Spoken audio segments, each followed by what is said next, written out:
안녕하세요 여러분. 오늘은 미니 뇌졸중이라고도 불리는 일과성 뇌어혈 발작에 대해 이야기해 볼 건데요. 이거 절대 무시하면 안 됩니다. 왜냐고요? 지금부터 그 이유를 속 시원하게 알려드릴게요. 뇌졸중 다들 아시죠? 갑자기 몸 한쪽이 마비되거나 말이 어눌해지거나 심하게 어지러운 증상들이 나타나는 무서운 병인데요. 그런데 이런 뇌졸중과 비슷한 증상이 나타났다가 5분에서 10분 정도 만에 감쪽같이 사라지는 경우가 있다는 거 알고 계셨나요? 이걸 바로 일과성 뇌어혈 발작이라고 부릅니다. 마치 뇌졸중이 잠깐 왔다가 도망가는 것처럼 느껴질 수 있죠. 여기서 중요한 건 증상이 사라졌다고 에이 괜찮겠지 하고 넘어가면 절대 안 된다는 거예요. 왜냐하면 일과성 뇌어혈 발작은 우리 몸에 보내는 아주 중요한 경고 신호거든요. 뇌혈관을 막고 있던 작은 피떡 혈전이 일시적으로 녹아서 증상이 사라진 것뿐이지 혈관이 좁아지는 동맥경화 같은 근본적인 문제는 그대로 남아있을 가능성이 크기 때문입니다. 쉽게 말해서 곧 큰 뇌졸중이 터질 수 있으니 조심하라 는 빨간불이 켜진 거라고 생각하시면 돼요. 실제로 일과성 뇌어혈 발작을 경험한 사람은 그렇지 않은 사람보다 뇌졸중 발병 확률이 훨씬 높다는 연구 결과도 많습니다. 마치 화산 폭발 직전에 연기가 조금씩 새어나오는 것과 같은 이치죠. 에이 설마 내가 뇌졸중이 걸리겠어? 라고 생각하시는 분들도 계실 텐데요.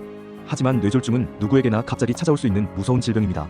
특히 고혈압, 당뇨병, 고지혈증 같은 만성질환이 있거나 흡연을 하시는 분들은 더욱 조심해야 합니다.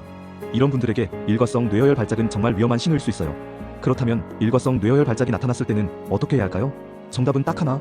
증상이 사라졌다고 안심하지 말고 즉시 병원 응급실로 달려가야 합니다. 설마 괜찮겠지 하면서 시간을 낭비하다가는 정말 큰 뇌졸중으로 이어질 수 있다는 것을 명심하세요. 병원에서는 뇌 MRI, CT 촬영, 혈액 검사 등 다양한 정밀 검사를 통해 일과성 뇌어혈 발작의 원인을 찾고 뇌졸중 예방을 위한 적절한 치료를 시작할 겁니다. 혈관이 좁아져 있다면 혈관을 넓히는 시술이나 수술을 고려할 수도 있고 혈전이 생기는 것을 막기 위해 항혈소판제나 항응고제를 복용해야 할 수도 있습니다. 또한 고혈압, 당뇨병, 고지혈증 같은 위험 요인들을 철저히 관리하는 것도 매우 중요합니다. 뇌졸중은 치료 시기를 놓치면 심각한 후유증이 남을 수 있는 병입니다. 팔다리가 마비되거나 말을 제대로 못하게 되거나 심한 경우 생명을 잃을 수도 있습니다. 일과성 뇌어혈 발작은 이러한 끔찍한 결과를 막을 수 있는 골든 타임을 알려주는 신호인 셈이죠. 게다가 최근 연구에 따르면 일과성 뇌어혈 발작 환자의 약 75%가 경미한 뇌경색으로 진행된다고 합니다. 즉 증상이 잠깐 사라졌다고 해서 안심할 수 없다는 거죠. 초기 1에서 7일 사이에 뇌졸중 위험이 가장 높다는 연구 결과도 있습니다. 이처럼 일과성 뇌어혈 발작은 뇌졸중으로 이어질 가능성이 매우 높기 때문에 적극적인 예방과 관리가 필수적입니다. 마지막으로 건강한 생활 습관을 유지하는 것도 뇌졸중 예방에 매우 중요합니다. 규칙적인 운동, 건강한 식단, 금연, 절주 등을 통해 뇌졸중 위험을 줄일 수 있습니다. 특히 고혈압, 고지혈증, 당뇨병 환자는 혈압, 콜레스테롤, 혈당을 철저히 관리해야 합니다. 오늘 영상에서는 미니 뇌졸중이라고 불리는 일과성 뇌어혈 발작에 대해 알아봤습니다. 이 증상은 뇌졸중의 중요한 경고 신호이며 절대 무시해서는 안 됩니다.